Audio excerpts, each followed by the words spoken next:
Hello YouTube, back once again. So I've just started a summer break. I've got a little bit of time off from work. So yeah, I thought it was about time I did another one of these. I know it's not that long ago I did my last one, but I'm going to keep this the same as the last one.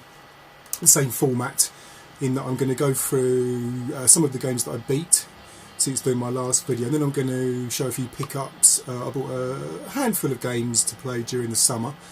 During my little bit of time off, and if this video looks any different to what it has done, is because I've got a slightly bigger, I'm filming it on a slightly bigger screen this time, so I've had to position the camera a little bit further back, so I'm not sure if that'll be noticeable or not, but if it looks a little bit different, that's why. So yeah, this is the first game that I want to talk about, Far Cry 2. Beat this a few weeks back. I spent about 50 hours on it, I think. I did most of the game, all the side missions. It's one of those games where you can actually miss side missions. Well, you know, the story can progress and some of the side missions will become unavailable. And there's also loads of collectibles in this game that I think I got around about 3/4 of them, something like that, maybe a little bit less than 3/4, maybe sort of more around about 2/3 of them. There's loads. There's like these suitcases that you can pick up with diamonds in. I didn't get all of them because they sort of become redundant after a while, because you don't really need the money, because you've got the weapons that you know that you need, that you'd use those diamonds to spend. So once I'd got near the end, I was happy with getting 2/3 of the collectibles. I mean, normally I'd try and get all of them, but this game is absolutely huge, and it didn't seem worth it because I'd already spent like 50 hours on it. So yeah, the reason that I decided to play this, I do have a kind of way of playing first-person shooters where I like to play them in kind of chronological order. I talked a little bit about that in my last video, so I don't really want to go too into that now. I just end up repeating myself. But one of the reasons that I played this is because it felt like a good game to play in the summer, because it's set in Africa, and Africa's meant to be quite a hot continent, not a country, continent. And I've never been to Africa. I have seen Africa, but I've come very close to it, but I've never actually set foot in it, if that makes sense. And yeah, this just seemed a good game to play in the summer, because it's in a quite a hot setting. One of the things that I liked as well about the setting, even though I've never been to Africa, I was really impressed by the diversity of the scenery in this game. It reminded me of something like Oblivion or something like that, where or an RPG where you've got lots of different terrain. You've got deserts, you've got jungles, you've got grassy plains, you've got mountains. Africa, in a way, is kind of like its own little kind of fantasy world. That's one of the things that really just kept cropping into my head while I was playing this game. That Africa's quite an amazing place. Even though in this game it's a kind of a hellish stereotype version of war-torn Africa, but even so, I mean, the scenery was really quite spectacular in this game, I thought. And the gameplay as well reminded me a little bit of how I play a game like Oblivion.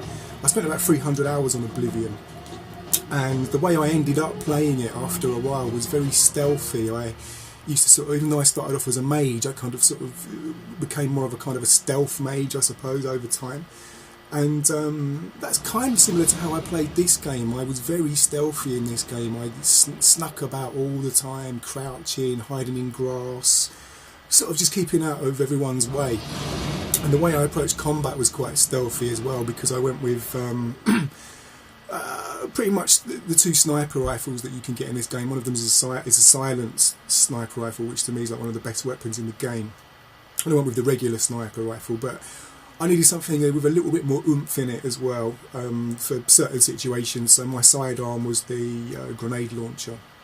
But that's one of the really interesting things about this game, is it's quite simple mechanically. They try and keep the controls very simple, and you can only have a certain amount of weapons.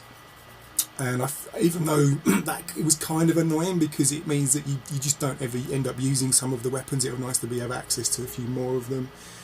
It was quite strategic in the way that you could set your payload up. You could go full automatic weapons, you could go full explosive weapons, you could mix it up. When I ended up going long range sniper with a little bit of extra boom to my arsenal with the grenade launcher. So yeah, this game ended up playing for me like a kind of a modern day version of Oblivion, because it's a free roaming game, mixed with something like Ghost Recon. If you've ever played some of the early Ghost Recon games, when the way that you tend to play there is very stealthy, crouching around, sneaking around on the outskirts of a camp, taking out the enemies, one by one from range, whittling them down, and then eventually sort of homing in for the kill. And that was my style of playing this, and that's very much how I used to play Ghost Recon as well. Interestingly enough, these are both published by Ubisoft. I don't think they're developed by the same team, but very, very similar style of gameplay. So yeah, overall I quite enjoyed it. The only thing about it I wasn't too keen on was the vehicles. Even though they handled very well, they were essentially useless, because, especially if you're playing stealth, because everybody in this game is out to get you. You don't have any friends. You do have friends in this game. In fact, that's one of the game mechanics, that you have like these buddies that will come and rescue you and join you on missions. But apart from them, everyone in this game hates you, and the minute they see you, they will attack you. And I wasn't a big fan of that, because sometimes they haven't really got any reason to attack you. They just see you from a distance, they probably don't know who you are, and they just start attacking you. Even though you're meant to have a kind of a reputation in this game, and people can eventually start actually being scared of you. The fact that they just instantly recognise you from a distance wherever you are and start attacking you, I didn't like that, because I don't know, the game in general actually makes a big point of trying to look and feel quite realistic, and that wasn't really doing it for me. But because of that, the vehicles end up just being a joke, because everyone knows where you are when you're driving around in a vehicle, so you just got people constantly on your case all the time, and the vehicle just ends up getting wrecked. So you can get out and repair it, but you just think, what's the point? I might as well just foot it, because I can take my time, look at the scenery, and I can keep out of harm's way, because you want to conserve your health and your ammo. You don't want to lose all that on the way to a destination, because obviously you want to conserve it. And the other thing is they have these checkpoints in the game, which are a good idea in theory, in that you can clear out these checkpoints, and then once you clear them out, you can recon it, and it will appear on your map, and it will tell you what the resource is. Some of them have weapons, some of them have health, some of them have fuel for your explosive, your propane weapons, and your Molotovs and things like that. But the problem is that once you clear one of these checkpoints out, it respawns almost instantly. You just walk up the road, turn around, come back, and all the enemies are back again. It would have been much better if, once you cleared them, they would have stayed cleared, and you've got like a permanent, resource part of the map that you can just go to, and it's safe to go to. You can go there, pick up what you need en route. But as it goes, even once you've reconned these checkpoints, you're still going to avoid them, because there's a whole group of enemies there that you don't normally want to mess with half the time. They do have these save points or save houses in the game, which work in the way that I wish the checkpoints work, where you can clear them out. Once you clear them out, they stay cleared out, and you can go there and pick up resources, save your game, etc., etc. But apart from that, yeah, I really enjoyed this. I haven't played any of the other Far Crys that came out after this, although I definitely want to, but I have played a couple of the earlier Far Crys. I played the Far Cry Classic that came out on PS3, and there was a Far Cry game that came out on the Wii as well. I can't remember what that was called. It was a little bit ropey, but I have quite a low tolerance threshold for first person shooters, even if they're a bit rough, so I quite enjoyed that one as well.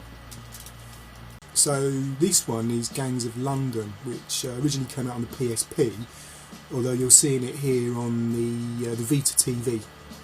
I never really got on with the PSP. I did have one. I have still got one actually, but I much prefer playing these sorts of games on the Vita and on the big screen as well. I never really got on with the little analog nod thing on the PSP. So anyway, this, if you don't know what this is a spiritual successor to the Getaway. Now the Getaway, even though I admit that it has, in hindsight, has an awful lot of problems with it, is one of my favourite games of all time. It absolutely blew me away when I first played the Getaway, because it was actually like one of the first ever PS2 games that I ever played. And because I'm from London, it was just so much fun driving around places that you knew, being able to find your way around, and you know, seeing what they'd put in there and how it compares to the real thing. I thought it was great. And this is kind of like a bit of a scaled down version of the Getaway. It has got free roaming kind of side quests in it, but the main game is really, because it's a handheld game, it's broken down into very small missions that only really take you a few minutes to complete, but there's quite a lot of them. And you can play through it with different gangs as well. I think there's 5 different gangs in the game, and even though some of the missions for the gangs are the same, they'll have different cutscenes at the beginning and end. I played it through it with 2 gangs. I think I played like the East End Cockney gang and the Jamaican Yardie gang, and there were a few different missions between the 2 gangs, but like I said, a lot of the missions were pretty much the same, just with different cutscenes. But what this game does have going for it is, even though the main story mode, you can probably beat that in a it doesn't take you very long to beat it. I mean, I suppose you could say that you could beat it 5 times with 5 different gangs, and that would take you a long time, but I don't know if I'd really want to do that. But what this game does have is absolute ton of extra content. And a few weeks back, I was having quite a busy period at work. I had to work straight from home for quite a few days, and I didn't really have that much time to get into, you know, like a big absorbing game, and I wanted something that was a little bit pick up and play. So even though I'd beaten the campaign of this quite a while ago, actually, over a year ago, and I'd beat some of the side content, I thought that I'd load this up on the Vita. I just have it next to me, so you know, when I did get a little bit of downtime from all the work that I was doing, I could just pick this up and just have a little play of it. And I ended up beating all the side content in this game. I can go through it. We've got Free Drive, which is basically it's free roaming. You can sort of drive around London, but there's collectibles that you find. So yeah, found all them. You can see the medals that I've got: bronze, silver, gold and platinum. You get the platinum for finding them all. London Tourist, that's really fun. That's where you basically have to go. You're a tourist. I don't think you can. You have to walk. You can't drive in a vehicle, and you basically have to walk around getting directions to different landmarks. And once you get to the landmark, you take a photo of it. Once you've taken all the photos, you get medals, so that you can see that I got all the medals for that. Cause Havoc, that's kind of like what it says on the tin. Basically, you just go around, cause as much damage as you can. Speed Trap, that's one of those ones where you've got a bomb in the car and you can't go below a certain speed or the bomb will blow up, and you have to keep driving until the bomb runs out or is diffused or whatever, it just stops working. Riot Control, that's a little bit like Cause Havoc, except for you're a police. No, it's actually not like Cause Havoc. You're a policeman and you basically have to kill rioters, which I can assure you that's not what the police do in London. We do have riots every now and again, but as far as I know, people don't get shot dead and massacred like you do in this. But it's a video game. Getaway, that's pretty much what it says in the tin. You've got to get away from the police. 4 weeks later, that's a little bit like Riot Control, except for instead of gunning down rioters, you're gunning down zombies.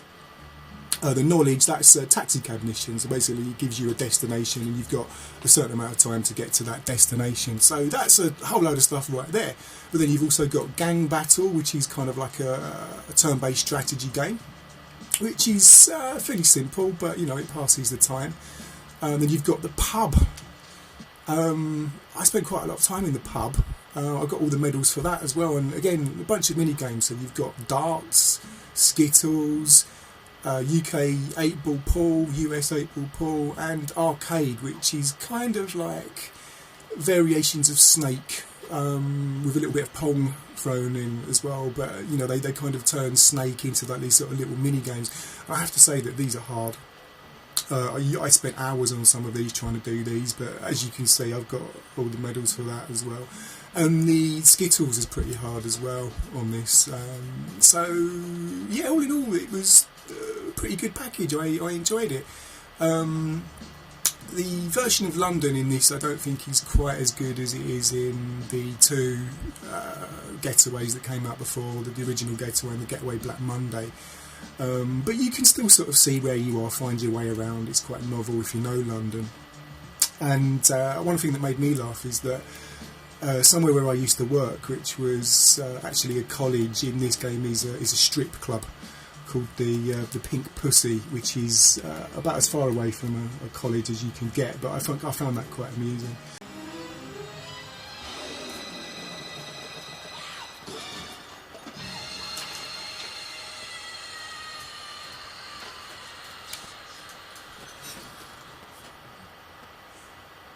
Okay, so this next one is an old PS1 game, Gex.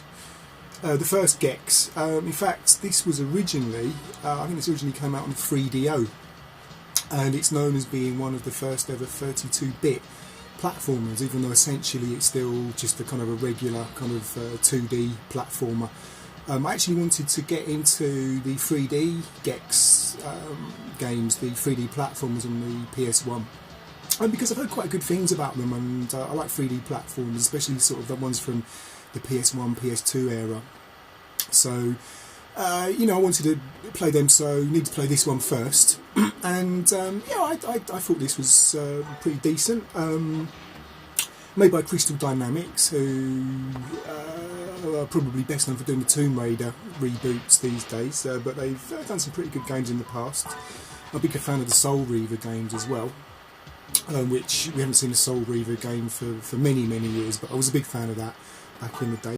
Yeah, one of the things that I liked about this was the locations. The one that you've just seen up there was the horror one, but there's some quite interesting ones in this. You've got like a kind of a cartoon world and a jungle, which I know is cliched, but it's done pretty well in this.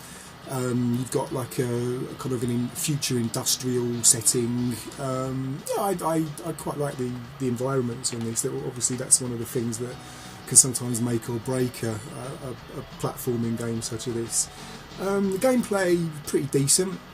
A little bit annoying towards the end. It's these parts where one of the mechanics in the game is that he can stick to walls and he can climb on ceilings because he's a gecko, and sometimes when you're on the ceiling and you just nudge a little bit forward, sometimes it will crawl right the way round and you didn't want him to crawl right the way round, and that can sometimes result in you taking a really cheap hit, especially near the end of the game, and I wasn't a big fan of that.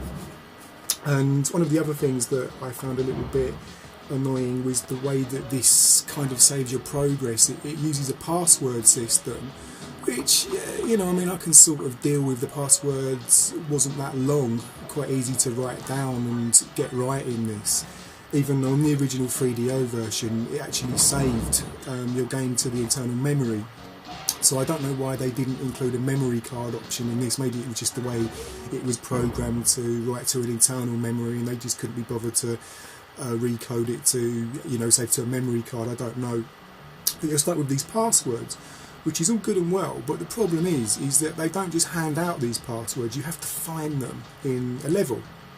So near the end of the game, they actually, you can't find some of these passwords. They're like video cassette pickups, which once you pick them and then once you find them and you finish the level, it'll give you a password. So what you end up doing is once you beat a level, you go back to an earlier, easier level where you know where the password is, complete that level, and then that will give you a password which will save all your progress, including the levels that you beat later in the game. And it becomes pretty tedious, to be honest with you, because after every level you go back and you complete an earlier level over and over again just to get this password. It's ridiculous design. I could go on a rant now about how sometimes retro games really didn't get gamers, in the sense that they made you sort of go through stuff like that when they should just really hand out a password at the end of every level. I mean, you beat the level But anyway, it's probably a redundant rant because this game is years old and developers have got the good sense not to do that sort of thing anymore. But anyway, Gex, yeah, not bad. If you're into 2D platformers, it might be worth a try. Okay, so this is an old NES game which I beat literally just a couple of days ago, called Wizards and Warriors. Now, the reason that I played this is because I'm going through the games on the Rare Replay compilation that came out on Xbox One, and I'm going to talk about one of those in a little bit. But while I was going through them, I just thought, I know that this compilation isn't everything that Rare developed. I know that because obviously there were some licensing issues with GoldenEye and Donkey Kong. Those didn't make it on there. But I just wondered if there was any other games that they developed which weren't on that compilation too. So I had a look, and lo and behold, there's an absolute ton of games that Rare developed that aren't on that compilation, and some of them were actually quite surprising. They did a hell of a lot of ports from other systems and from arcade games. They did Marble Madness, for instance. They ported that over to the NES. They were also responsible for one of the LJN games, made famous by AVGN, Who Framed Roger Rabbit. They did that. And they've done a lot of like board game show conversions as well. So they've actually done quite a lot of shovelware, Rare, believe it or not. They should be called Shovel Rare, maybe. Obviously, you know, they've done some quality stuff as well, because I'm really enjoying going through the Rare Replay compilation for sure. But this is another one that they did, Wizards and Warriors. Now, there's 3 Wizards and Warriors on the NES. This is the first one. And I thought I might as well play this one, just for the sake of completedness. I mean, I'm not going to play every single Rare game, especially a lot of the ports and the ones that just don't look that interesting at all. But this one looks like it could be up my street. It's like a sort of a 2D platformer, with maybe a little bit of sort of hack and slash RPG elements in it. It's quite a strange game. It has some very, very strange mechanics in that you have lives and you can get game over, and it's actually very, very easy to die in this game. Very, very cheap deaths you can have in this game.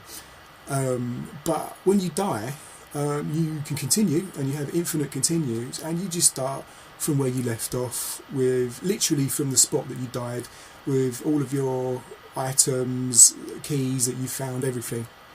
So it almost makes having lives a little bit redundant. The only thing that you lose is your score. So if you're really into getting a high score, and then you'd want to try and beat this game without dying, which would be a lot easier said than done. And the funny thing is that even though I died loads in this game, it's a pretty hard game. I did beat it.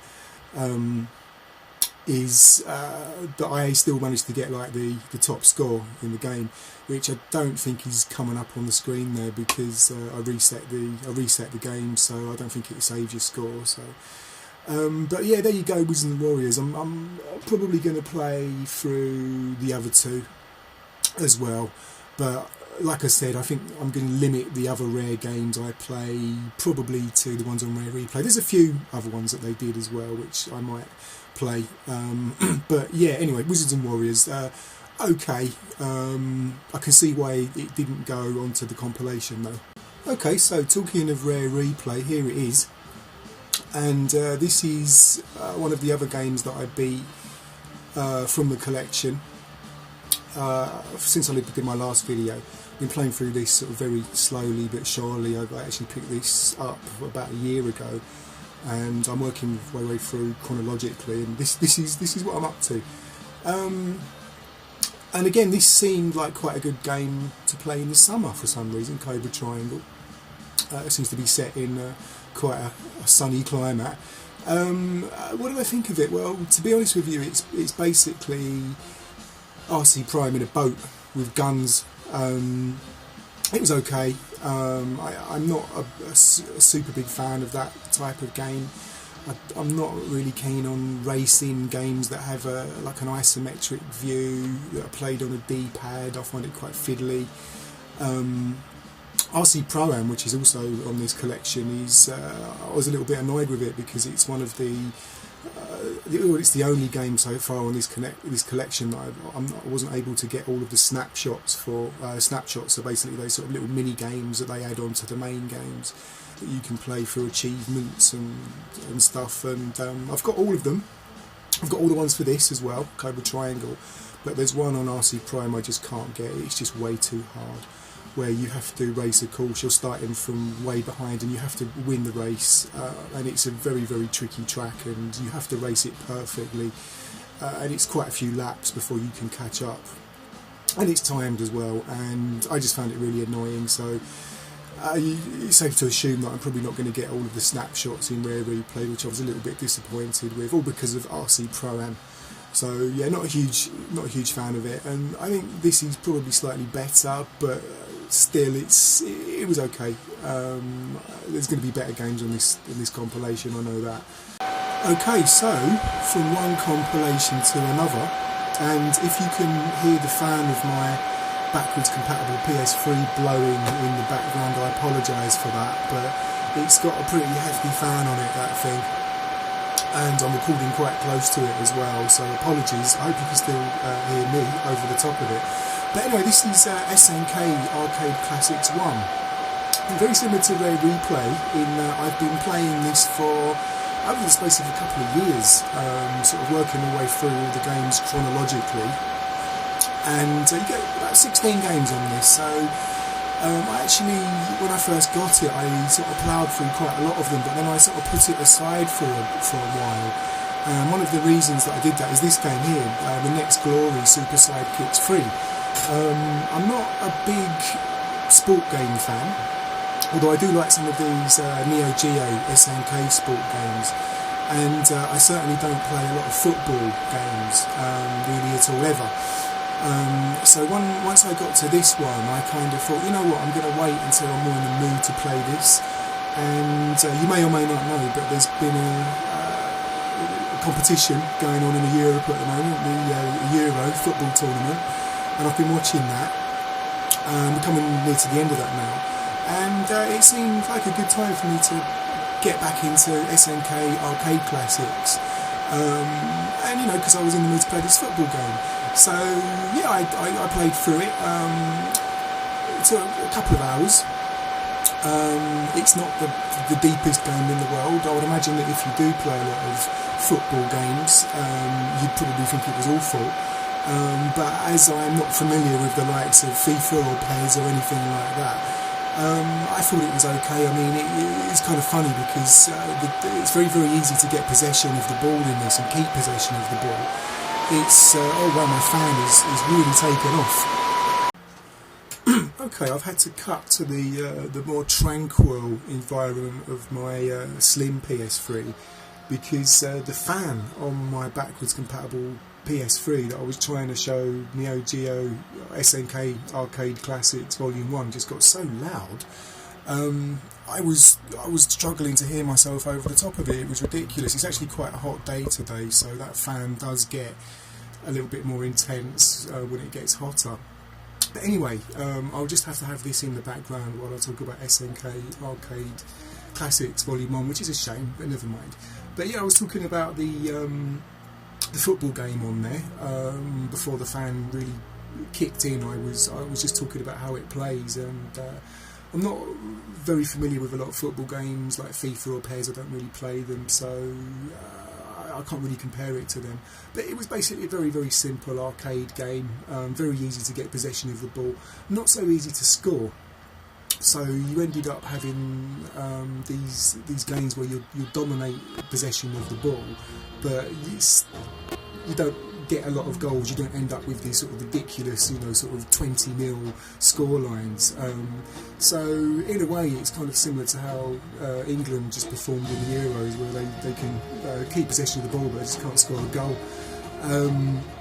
I actually went through, you get quite a lot of tournaments with it, and I think I went through, I played as England, and I won the World Cup, and I won a Euro as well, but I didn't play through the other tournaments on there because it would just be more of the same, and I'd pretty much seen what the game had to offer. The interesting thing is, even though I was trying to play through those chronologically, I was going by the year of release that's actually on the back of the box, and it actually gets it wrong for Super Sidekicks 3. So I think it says it came out in 1992 when it actually came out later than that. I found out afterwards. So I actually played that a little bit out of order chronologically, but it made sense to play it now because it was right in the middle of the Euros. And then after that, there were 3 fighting games in a row. I think there was World Heroes, Samurai Showdown, and King of Fighters 94. Now, what can I say about Neo Geo Fighters? I don't play a lot of fighting games. I do have history with fighting games going back quite a long way, because one of the first ever games I remember playing was a game on the Commodore 64 called Way of the Exploding Fist, which is one of the original fighting games, kind of one-on-one fighters. But I never really took to the genre in a big way. I've played a few. I played through the first Tekken, and I played through. There's a kind of like a 2D version of Virtua Fighter, I think, one of the Mega Drive compilations, which I played through. And I played through all of the ones on those SNK arcade classics. And if I was to sum them up in one word, I would say very cheap. They're very, very cheap games, and I don't mean in a financial sense. They're very cheap mechanically. Even on like some of the lower difficulties, your opponent will basically just copy everything you do. He'll counter everything you do. It gets so bad that sometimes you could almost just look at your opponent and imagine that you're playing him, but obviously a lot better, because every time you press a button, he'll do, or she, whoever your opponent is, will do something. And I'm not really a big fan of that, to be honest with you. I know that people that are really into fighting games as well, because bearing in mind that I'm having to deal with this and I don't really have a lot of experience with fighting games, and couple that with the fact that you're also playing it on a controller that probably it wasn't designed to be played, or I'd imagine better off using a fighting stick for a game like that, and I'm kind of stuck to using D-pad, which I find quite awkward, and I'm not really a big fan of some of the control schemes in a lot of these fighting games. I don't really like the combos. I'm never able to pull them off, especially on a D-pad, or the special moves rather, not the combos. And I'm not a big fan of having to press up to jump, and just sort of little quirks like that. I don't often find the games very free-flowing either, when you sort of compare the combat in games like that to games like sort of modern-day games like God of War, Assassin's Creed, the Arkham games, where even though the buttons, the special moves, and it's very, very, very simple, you actually feel like you're fighting, even though you're just pressing buttons. You actually sort of look at the screen and think, yes, I'm in control. But with a lot of these old fighting games, I don't feel like I'm in control a lot of the time. I just find it all very clunky, and I don't feel like I'm fighting. It feels more like I'm sort of playing this sort of weird kind of memory rhythm kind of game that also happens to be very cheap. Now you could say, well, you need to get better at those sort of games, and you're probably right, but if you look at reviews by people that are really into that genre of game, of some of these early Neo Geo fighters, they all say they're cheap.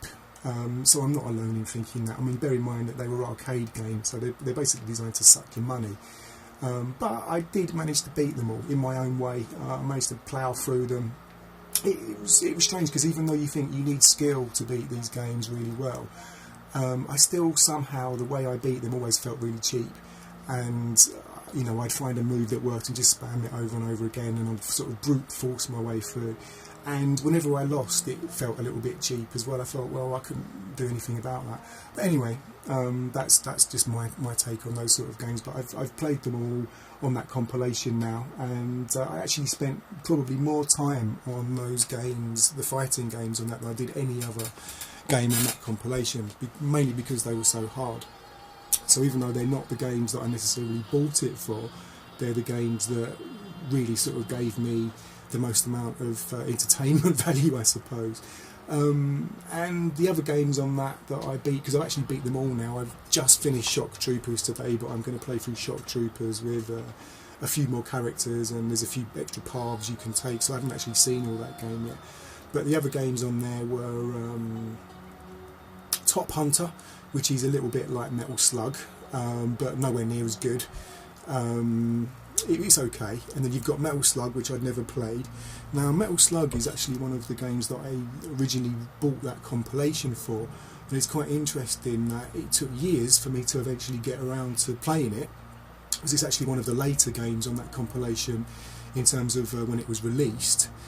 And when I did play it, I blazed through it in about an hour, and it was good, but it just felt a little bit strange. It felt almost a little bit anticlimactic, considering that I'd spent hours and hours trying to beat some of these fighting games, and sometimes banging my head up against the wall, even on some of the lower difficulties, and eventually doing it, and kind of feeling a mixture of elation but also extreme frustration by beating the games. And then I eventually get to the game that I wanted to play, Metal Slug, and I just blazed through it, and it was over, and I was like, oh, okay, fine. I have the Metal Slug anthology as well, so I will be playing it again, and I'll be playing through some of the other games in this series as well. So yeah, I did enjoy them, but like I said, it was very fleeting. And there was Neo Turf Masters, which I played as well. That's a good summer game. It's a golf game, very arcadey. I enjoyed it. Yeah, I haven't really got much to say about it really. It's a golf game with a very sort of Neo Geo arcadey style. Very, very simple, but quite fun. And yeah, Shock Troopers, which I've already spoke a little bit about earlier. That's kind of like a top-down shooter in the same sort of vein, something like Ikari Warriors, but loads better than that. I actually really enjoyed it. I thought it was really, really good. Very, very well produced. I mean, it came out, when that came out, it might have felt a little bit antiquated because it came out like in about 97, and you know, 32-bit machines are in full swing by then pretty much. But you know, sort of playing it retroactively, it's a very, very impressive game, I think, for the Neo Geo. I really enjoyed it, and yeah, I can't wait to get back into playing more of it. Okay, so next up. Now, before I get into this, I'm going to do a little mini rant. But this is Zelda. This is the next game that I'm playing in the little Zelda spree I'm having at the moment, which is the Minish Cap on the Game Boy Advance. This is the Wii U Virtual Console version, which was on sale a few weeks back. So I snapped that up because it coincided just at the right time, because I was thinking about playing it. But my little rant. My last video I talked a little bit about Wind Waker, and I had the Wind Waker kind of splash screen going off in the background, and it must have been the Zelda logo got picked up by Nintendo, and they've basically claimed the whole video. So there's a 2-hour video nearly, which is pretty much just me waffling, but I'm talking about lots of different games in that video. And because I show the Zelda logo for a few seconds of that video, they've claimed the whole thing, and I did try to dispute it on grounds of fair use, but they declined it. And to be honest, I can't be bothered really following it up, because I wasn't going to monetize that video anyway. I'm not going to monetize these vlogs. I mean, that's kind of ridiculous, because I'm not going to probably get the views on them, and it just feels a bit cheap to do that. I'm not really doing this for the money, obviously. But I just thought it was a little bit cheeky, and so I'm hoping this won't get picked up by Nintendo, this little screen you've got here. And I've turned the sound all the way down as well, because music from this game has probably been sort of claimed, and that will get flagged as well. So yeah, a shame. It's kind of tarnished my opinion of Nintendo a little bit. They tend to be very petty when it comes to things like that. I mean, I understand that you need to protect your intellectual property, that's fine, but I just think they take it a little bit too far sometimes, and they're quite arrogant about it as well. And it makes me not want to support them as much as well. So with the, I don't know how much they'd make off of claiming that video, probably nothing. But they've certainly lost some support from me, because I'm going to be less inclined to buy their products in the future. I mean, I know that the people that make the games and the people that run the company aren't the same people that are probably sort of flagging these videos and reviewing these videos and things like that. But even so, it does sort of tarnish their image in my head. But anyway, what did I think of the game? I really like this. I felt I was a little bit down on Wind Waker in my last video, because I know there's a lot of people out there that think Wind Waker is one of the best Zelda games, and I did like it. I mean, I didn't probably mean to be so down on it. It's not one of my favourite Zelda games, but this one I thought was really good. In fact, I'd say that this, out of all of the 2D Zelda games that I've played up to this point, this is the best one, easily. This is better than A Link to the Past. This is better than probably all the Game Boy ones. Definitely better than the original. That might be sacrilege for some people, but you know, you could argue till the cows come home about what the best Zelda game is. Everyone's got their own opinion of it. But this one I thought was a fantastic game. I complained a little bit about the way the world was designed in when I was talking about Wind Waker. It doesn't apply to this. I think the way that they designed the world in this was great. I mean, it's actually quite small, but it's very, very well put together. Lots of little secrets and nooks and crannies. I did, as you can see, I got nearly all of the hearts. Didn't get quite all of them. There's 2 left. And I know that I didn't. There's probably a few sort of pieces of special equipment and that I didn't get in this. But I did quite a lot of this game. I spent quite a lot of time with it, and I really enjoyed it. I like the mechanic of turning small. Funnily enough, when you turn small in this game, the graphics get a lot more detailed, and it's kind of weird playing this blown up on a big screen. So every now and again I did play this on the handheld controller as well, where it sort of looks a little bit less blocky, let's just say. But yeah, Minish Cap or however you say it, really good 2D Zelda game, one of the best. Okay, so I think that's most of the games that I beat since doing my last video.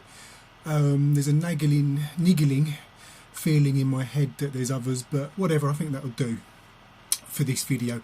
And I've also moved the camera a little bit closer to the screen for the pickup section, because it's just easier, because I can put the parcels in front of the camera. Just looks a bit better. So if you're wondering what that is in the background, it's part of Kratos' arm, because I can't fit the whole screen in the viewfinder. Really looking forward to the new God of War, by the way. Saw the trailer of that the other day. It looks absolutely fantastic. I can't wait for that. Really excited for it, and I'm really excited to be opening these parcels as well, because if you've been watching any of these videos, you'll know that normally I buy a lot of cheap old pre-owned games. Every now and again I'll buy something new, but because it's the start of my summer break, I normally treat myself to a few more kind of up-to-date contemporary games. So let's have a look. I've got 4 here. So start from the front, work my way through. And first one is okay. This is a game called the Talos Principle on PS4, which I heard about recently, and I'm just going to adjust my camera here because it's hanging very precariously. Here we go. Yeah, what this is, from what I understand anyway, it's kind of like a puzzle game. It's been compared to Portal. Absolutely love Portal, both of them, and it's been compared to Myst as well. So a cross between Portal and Myst. I haven't played Myst. I've played a little bit of Myst, but it's one of those games that I do intend to play one day, Myst, because I quite enjoy that style of game. But yeah, this seems very good. I'm not. That's all I really know about it. I know that it's very, very puzzle focused. The puzzles do get quite challenging apparently later on in the game. Some screenshots of this I've seen make me think that it's a third-person game, but I'm not sure about that, because some of the reviews I read seem to indicate that it was a first-person game. But either way, yeah, it's good for me. So yeah, can't wait to get into this one. Okay, so yeah, I had to adjust the camera again because the parcels fell down and knocked the camera off my desk. I'm working with quite a limited amount of space here at the moment, unfortunately, on this desk. Too many games consoles on there. Anyway, let's open this next one.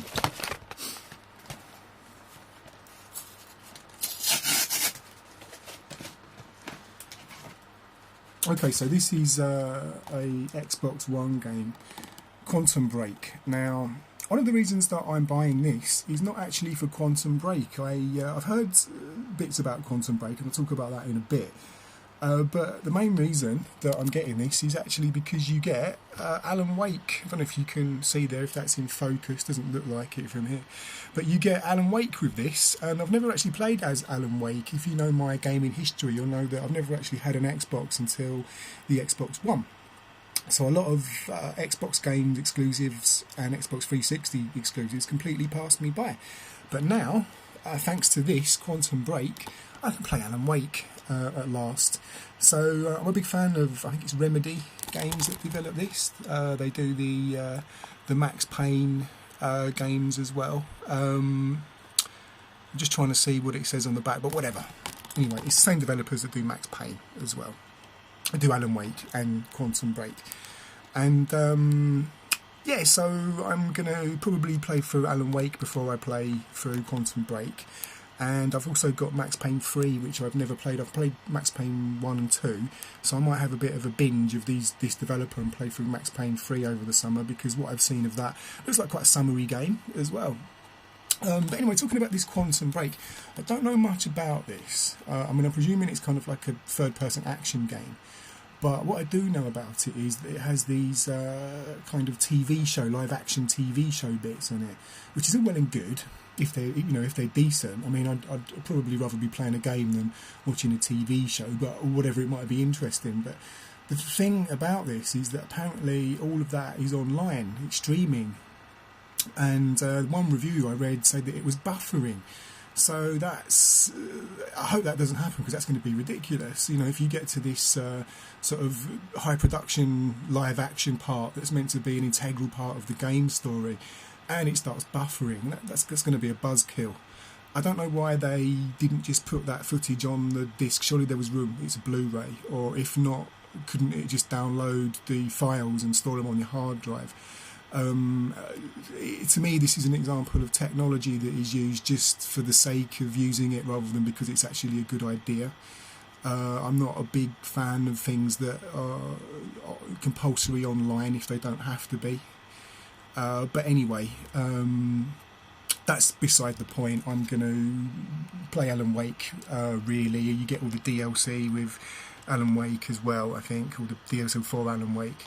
So that should at least give me some bang for the buck. But, I'll try out Quantum Break as well.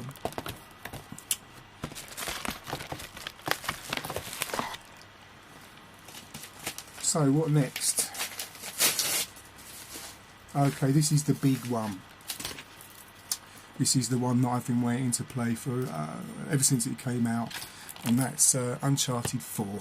I can't call myself PlayStation Paul without being a big fan of Uncharted now, can I? And I absolutely love Uncharted. I've played all 3 of the main series games. I've played the one on the Vita. It's great. I like how it kind of has its roots in Tomb Raider. I wish it was a little bit more Tomb Raider-y. Even Tomb Raider these days isn't very Tomb Raider-y, because some of the best parts of these games for me aren't necessarily the fighting or the combat. It's the puzzles and the platforming and the exploration. Even though, the combat's nice, but that's not really what I play these games for. It's all the stuff that goes on around that.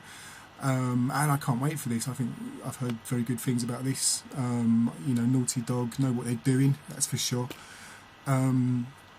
And fortunately I've not had too many spoilers about this. I know about, well, I'm not going to say because I don't want to spoil it for anyone that hasn't played it, but there's one bit at the start that I would have wished that it would have been a surprise in the game rather than people telling me about it. But apart from that, I don't know that much about this game, so it's going to be probably first on my queue. It's going to be shunted right to the front of the queue. Once I've beat the games that I'm playing at the moment, I'm going to play this, and yeah, looking forward to it. It should be good. So I've got one more left, and I know what this is, through pure process of elimination. So let's get it out of the box anyway. I wasn't expecting this. This isn't quite a big package. I wasn't expecting this, but it is Life is Strange on the PS4. Now, it's a limited edition. I don't know what is limited about this. Why is it in such a big box? I didn't deliberately buy a limited edition version of it. I guess that was the one that was on sale. Evidently, you get an art book and a director's commentary and a soundtrack. So yeah, great. That's not what I bought it for. I bought it for the game, which I've heard some pretty good things about. I like this style of game. I like adventure games. This is like a sort of a, I think it's like a serialised adventure game, maybe a little bit like the Telltale games, or maybe a little bit like some of the David Cage games. I don't know, because I haven't researched too much into this. I don't like spoilers in games, so I tend to just get the gist of what a game is about, and if I like the sound of it, I'll get it, and then I can sort of play through it and have an untainted experience without any spoilers. But I've heard quite a few people say good things about this. This has been appearing in quite a few best of PS4 lists. And it might be, a nice kind of relaxing game. I don't know. It may be really intense, because adventure games can get quite intense. But, it may be a good game for me to just really sort of lose myself in over the summer. So I look forward to that. Now, that's all of the games that I picked up, to play over the summer. But there's a few more that I've got my eye on. So I may be picking up a few little sort of bits in dribs and drabs over the next few weeks, but I will definitely be playing a lot of games, because I've got quite a lot of time off, and that's what I like to do when I've got a bit of time off, is play games. So I'll be getting back at some point, maybe again during the summer. So until then, take care. Goodbye.